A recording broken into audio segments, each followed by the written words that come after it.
as I was talking about, you kind of already said these things. Pay attention to the positioning of the student, but you're also paying attention to the materials, the instructor. Where is everything going to be happening? A lot of this depends on the type of task, how much prompting, what type of prompting you're going to need to provide. Sometimes I have to sit behind the child if I'm working on something because I need to do a certain type of physical prompting. Sometimes I need to sit next to them because we need to be able to do something together next to each other.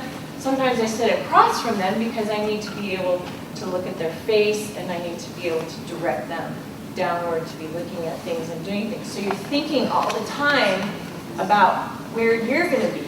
Where are the materials going to be? Can they get to the materials? I have a lot of people that don't realize they're working with a little 2 or 3-year-old. They're at a table, and the thing is not within their reach, that little guy's reach. You know, even that little thing can cause the child to get an incorrect response just because you didn't think about them being able to use the materials. So think about all of that.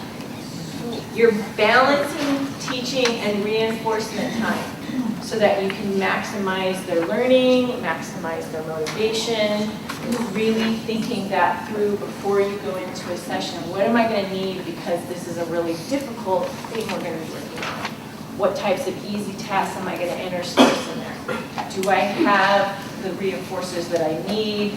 You know, the worst thing you can do is if you're using any sort of primary reinforcer is to run out in the middle of your session because then you have to get up and get them and then your session has kind of gone out the door. But you are always trying to increase your time in teaching and less time reinforcing. And that you do that by teaching using token economy systems so that kids can learn how to get a token for something and they learn that if at the end of this activity you have 10 of these, you can exchange it for 5 minutes of this. You can exchange it to do this activity, that sort of thing. You can really keep them going because now they're learning that I'm earning something really big and I want to get that thing at the end. Anytime they are engaged in reinforcers, don't place demands. Just inserting that in there again for you to remember. Let them have their breaks. But also, don't always have them learn that my time doing reinforcement is always away from you.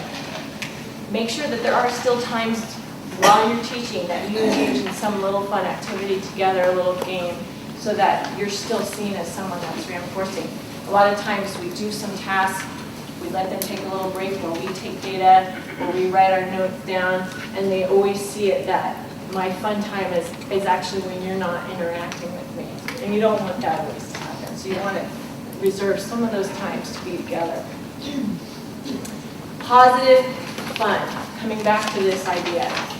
Learning should be fun. Learning should be positive. You want the child to feel successful. You don't want that frustration level increasing all the time. And so you really interact with the student, engage together, mix those new with mastered skills so that they continue to feel successful. It's also a good way, we call them probing, where we purposely throw in mastered skills just to make sure he still has that skill. He's maintaining it, he's generalizing it. So there's a purpose even in that reinforcing spontaneous appropriate behavior. Anytime something else happens, unexpected, but it's a great skill that you want them to learn, stop everything, reinforce that right then, because you want to increase that. I teach that specifically around scanning materials. One of the most difficult things for our kids on the spectrum is to scan the materials in their environment. Sometimes they just slack out, they just do something, they don't look, they don't take that time of problem solving, making a choice, thinking about what they're going to do. And so in the moment when you're working on those types of tasks and you start and you see the first time the child actually scans something, I stop right there. Oh, you just looked at every single one of those cards. Good job. And I give them this huge reinforcer in the moment. I tell them that. I don't say scanning because they don't know what scanning is. I just say, look at all those. You looked at the green one, the red one, and the blue one. Good job. I want you to do that. keep doing that every time. Give them a huge reinforcer. And then for a while, every time you see them doing that, stop it. Stop whatever activity.